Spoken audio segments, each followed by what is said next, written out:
کے تحفظ کے لیے، جموں کشمیر کی وحدت کی بحالی کے لیے، اور یہاں جو کیپٹلسٹ ایکسپلائٹیشن ہو رہی ہے، جو یہاں کے جو پروجیکٹ ایسے بن رہے ہیں جن پروجیکٹس کے نتیجے میں ہماری آنے والی نسلوں کو خطرہ ہے، یہاں کی ماحولیات کو خطرہ ہے، اور یہاں جو اس شہر کے اندر رہنے والے جو لوگ ہیں ان کی زندگیوں کو خطرہ ہے، اور اسی طرح باقی بھی آزاد کشمیر کے شہر جو ہیں، جو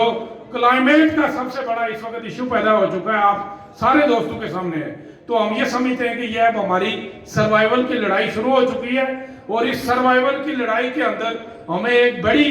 ماس موومنٹ کی طرف جانا چاہیے، اور جو دوست ہمارے ساتھ اس ساری تحریک کے اندر شامل ہیں، ہماری پارٹیوں کا ایسا نہیں ہوں گے، راجہ امجد صاحب کا مجھے نہیں پتا کس پارٹی کا ہے، لیکن کس پارٹی کے ہیں، لیکن انہوں نے اس تحریک کے اندر وہی رول ادا کیا جو دوسرا کوئی انقلابی کر سکتا تھا۔ شوکت صاحب جو یہاں کی جو ہے نا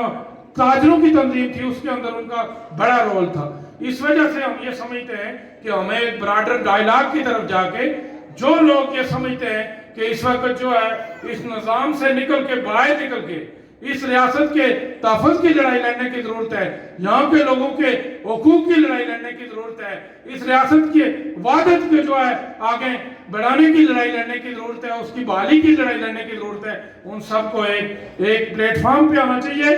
میرا اور بابا جان کا یہاں آنے کا مقصد بھی یہی تھا کہ ہم جا کے تجدید عہد کریں، اور افضال سلیریا کے پروگرام کے اندر تجدید عہد کریں۔ آتکا نے ہمیں فون کیا تو ہم نے کہا کہ ہم بالکل ضرور آئیں گے، اس لیے آئیں گے کہ افضال جس قافلے کا جو ممبر تھا، جس قافلے کو لیڈ کر رہا تھا، وہ ہمارا دوست تھا، اور ہم آ کے اسی کی اس پروگرام کے اندر تجدید عہد کریں گے۔ تو ہم نے یہ پروگرام بنایا ہوا ہے کہ ہم دوبارہ سے اپنے سارے ساتھیوں کے پاس جائیں گے، پورے آزاد کشمیر میں جائیں گے، گلگت بلتستان میں جائیں گے، اور ایک براڈر پیپلز موومنٹ بنانے کی کوشش کریں گے، ایک متبادل عوامی تحریک کی، تاکہ جو ہے ہم اپنے مقاصد حاصل کر سکیں۔ بہت شکریہ، مہربانی۔